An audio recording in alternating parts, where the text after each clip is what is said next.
factually inaccurate. Morally correct. This is Babylon Bee Radio. Our top story. People across the nation breathed a sigh of relief this week as President Joe Biden used his State of the Union address to assure the American people that Ukraine is making tremendous progress and is stronger than it has ever been before. These are uncertain times. While many people struggle to make ends meet due to inflation, the price of basic goods like eggs has skyrocketed. Crime is running rampant in our streets. I want the American people to know that Ukraine is in a tremendous position of strength.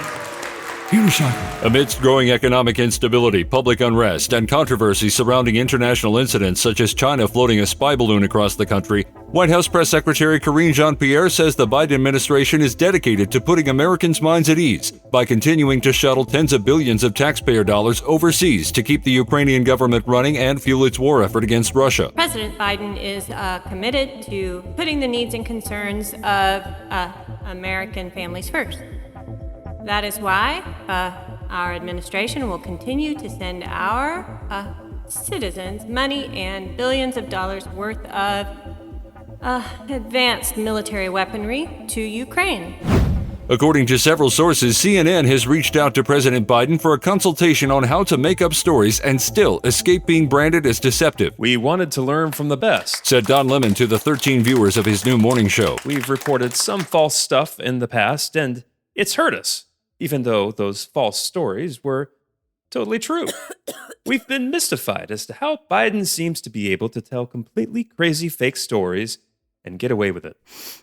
What's your secret, Mr. President? CNN has dispatched top reporters to learn how Biden got away with claiming to have marched for the civil rights struggle, being arrested while visiting Nelson Mandela in a South African prison, and graduating top of his class in law school, and scaring away corn pop with a chain. CNN's president says the organization, quote, needs help in the credibility department, having just suffered its lowest ratings in 9 years. At airtime, Biden had also been approached about his outstanding technique of fabricating key details about his racial heritage, family history, educational history, and professional history by New York Rep. George Santos. During a tense congressional hearing, deductive polymath Representative Alexandria Ocasio-Cortez put a widespread conspiracy theory to rest when she vocally insisted that there were no hysterectomies being performed on minors because most of them are too busy working in the mines anyway. The truth-filled gavel drop utterly destroyed the claim by conservatives that the Boston Children's Hospital was performing the irreparable surgeries on minors. How can minors find the time to travel via minecart to faraway Boston when they're busy mining for coal, iron, and lapis lazuli? And it's not just miners who aren't getting hysterectomies. Neither are lumberjacks, farmers, nor blacksmiths. The phenom of reason and intellect then adjusted her smart-looking glasses and conceded that, yes, some villagers did receive hysterectomies, but only if they had enough emeralds, which were hard to come by because they were even more rare than diamonds. AOC then stunned all by pointing out hysterectomies weren't even real because no one had hysters in their bodies in the first place. The American Academy of Pediatrics has announced new recommendations for treating childhood strep throat using puberty blockers. According to sources, the new guidelines came after repeated requests from Pfizer, Planned Parenthood, and a small mob of blue-haired people outside threatening to burn down their Illinois headquarters. Giving puberty blockers to kids with strep throat is one of the latest advancements in pediatric care, discovered by the people who make puberty blockers and who fund our organization. It's a very scientific and risk-free treatment. And you know I'm telling the truth because of my official-looking lab coat. This is how science works. Not that you uneducated types would understand. AAP spokesman Fred Willard says they're also recommending puberty blockers be given to treat ear infections, obesity, ant bites, loose teeth, depression, constipation, skinned knees, pink eye, and a disrespectful tone. For serious cases of these ailments, gender transition surgery may also be needed. And we know this because studies have been done.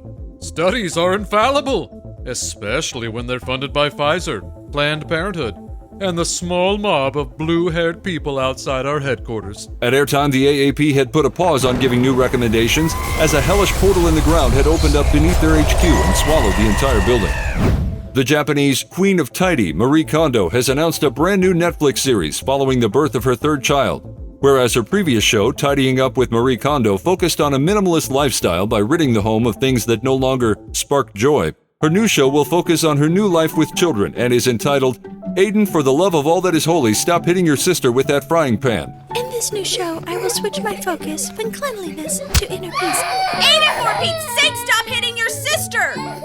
Life with kids has been so enriching, and we can't allow the occasional misplaced toy or shoe to... Aiden, for the love of all that is holy, if you don't stop it right now, I'll make you wish you were never born! This latest release will follow Kondo and her husband as they complete increasingly difficult challenges such as mealtime, bedtime, and bath time. Viewers will be treated to a delightful glimpse into the serene family life of the Kondos. Kids have really helped me find a new rhythm in life, and I'm loving... What is that on your face, Aiden? Is that poop? Please tell me that's not poop, Aiden! I think you really enjoy this candid glimpse into our... Aiden, don't you run away! Stop! Aiden, stop! At airtime, Marie Kondo's kids were starting to worry that they were no longer sparking joy. A young sheep in Israel was left horrified today after it suddenly dawned on him that he was in fact a young male lamb without any spots or blemishes, giving him every indication that his life would end at a very early age. The realization hit me like a ton of bricks. I was out grazing in the field with the rest of the sheep, and I looked around and I saw they all had streaks, spots, and blemishes, while my wool is completely perfect. Do you know what happens to sheep without spots? The young sheep was especially terrified due to the fact that his owner really struggles to go more than a few hours without sinning in some way. Isaiah's always getting into some sort of trouble. He takes trips to the temple in Jerusalem all the time, usually taking a few animals with him. Then he comes back a couple of days later, the animals are gone, and he's literally got blood on his hands. Oh. The law of Moses gives clear instructions to Israelites when it comes to selecting animals for sacrifices, which often leaves spotless and attractive livestock living on borrowed time. There are so many things I wanted to do in my life. Why can't God have some plan to have one sacrifice for all the sins of all people once and for all?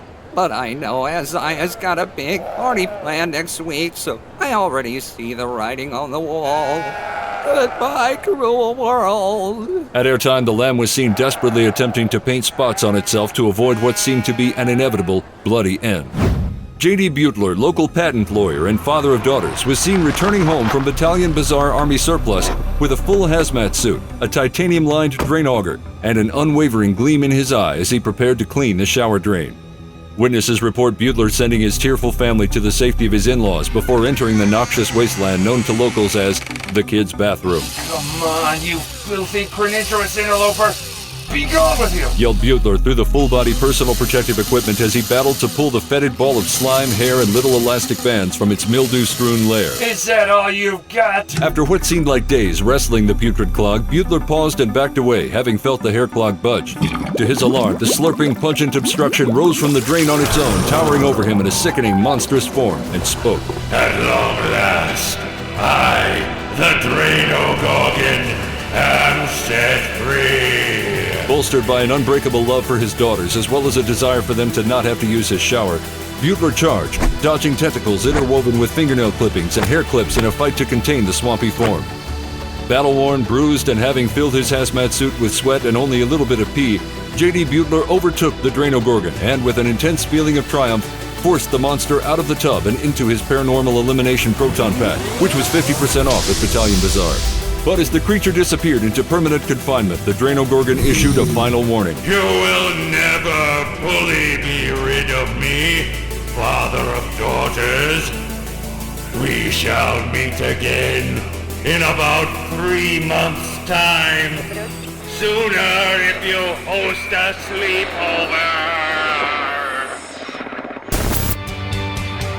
B Radio features officially curated content from the Babylon Bee. Scripted, voiced, and produced by Austin Robertson. Additional voices in this episode from Bettina, James, Joel, Kirsten, and Kristen. Don't miss an episode. Subscribe to B Radio wherever you get your podcasts.